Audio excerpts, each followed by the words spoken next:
ബേക്കറികളിലൊക്കെ വാങ്ങാൻ കിട്ടുന്ന മുട്ട ബിസ്ക്കറ്റാണ് ഇന്ന് ഉണ്ടാക്കുന്നത്. മുട്ട ബിസ്ക്കറ്റ്, കോയിൻ ബിസ്ക്കറ്റ്, അങ്ങനെ പല പേരിൽ ഇത് അറിയപ്പെടുന്നുണ്ട്. എല്ലാവർക്കും ഇഷ്ടപ്പെടുന്ന ഒരു ഐറ്റം തന്നെയാണിത്. എങ്ങനെ ഉണ്ടാക്കുന്നത് നോക്കാം. 2 മുട്ട വേണം, ഓയിൽ, മൈദ, ബേക്കിംഗ് പൗഡർ, വാനില എസൻസ്, പഞ്ചസാര. ഇത്രയും സാധനങ്ങളാണ് ഇതിന് വേണ്ടത്. നമുക്ക് 2 മുട്ട ഒരു ബൗളിലേക്ക് പൊട്ടിച്ചൊഴിക്കാം. ഒരു വിസ്ക് ഉപയോഗിക്കുക, അല്ലെങ്കിൽ ഒരു ബീറ്റർ ഉപയോഗിക്കുക. 1/2 ടീസ്പൂൺ വാനില എസൻസും കൂടെ ചേർത്തിട്ട് നല്ലപോലെ ബീറ്റ് ചെയ്തെടുക്കണം. ഇതിലേക്ക് 5 ടേബിൾ സ്പൂൺ പഞ്ചസാര ഇട്ട് കൊടുക്കുക. പിടിക്കാത്ത പഞ്ചസാര തന്നെ. ഒരു പിഞ്ച് ഉപ്പും കൂടെ ചേർത്ത് കൊടുക്കണം. ഇപ്പം നല്ലപോലെ ബീറ്റായി വന്നിട്ടുണ്ട്. ഇനി അതിലേക്ക് 2 ടേബിൾ സ്പൂൺ ഓയിൽ ചേർത്ത് കൊടുക്കുക. ഓയിൽ ചേർത്ത് കൊടുത്തിട്ട് ജസ്റ്റ് ഒന്ന് ബീറ്റാക്കിയതിന് ശേഷം നിർത്താം. ഇനി ഇതിലേക്ക് നമുക്ക് മൈദയും ബേക്കിംഗ് പൗഡർ ഇട്ട് കൊടുക്കുക. 1/4 കപ്പ് മൈദയും 1/2 ടീസ്പൂൺ ബേക്കിംഗ് പൗഡറും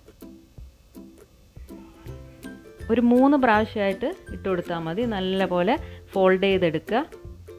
ഇതുപോലെ ഒരു കട്ടിയുള്ള ബാറ്ററാണ് നമുക്ക് വേണ്ടത്. സാധാരണ കേക്ക് ബാറ്റർ പോലെയല്ല.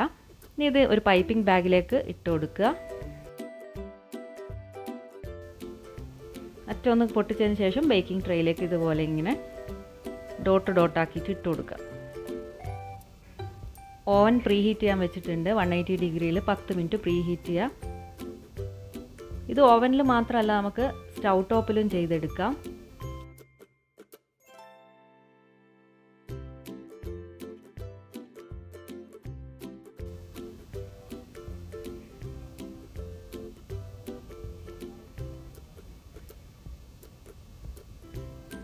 ഇത് ഓവനിൽ വെച്ചിട്ട് 180 ഡിഗ്രിയിൽ 10 മുതൽ 15 മിനിറ്റ് വരെ ബേക്ക് ചെയ്യാം.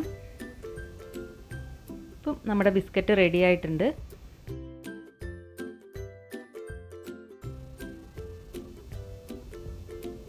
ചൂടാറിയതിന് ശേഷം നമുക്കിത് ബട്ടർ പേപ്പറിൽ നിന്ന് റിമൂവ് ചെയ്തിട്ട്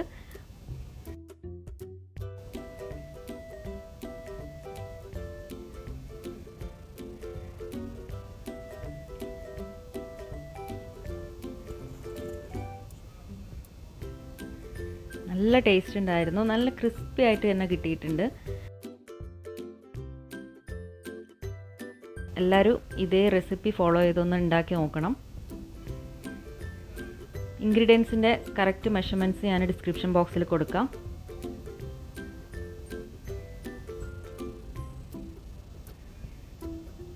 ഇനി ഇത് എയർ ടൈറ്റ് ആയിട്ടുള്ള ഒരു കണ്ടെയ്നറിലേക്ക് ഇട്ട് വെച്ചാൽ നമുക്ക് വൈകുന്നേരം ചായയുടെ കൂടെ കുറിക്കാൻ നല്ല രസമായിരിക്കും.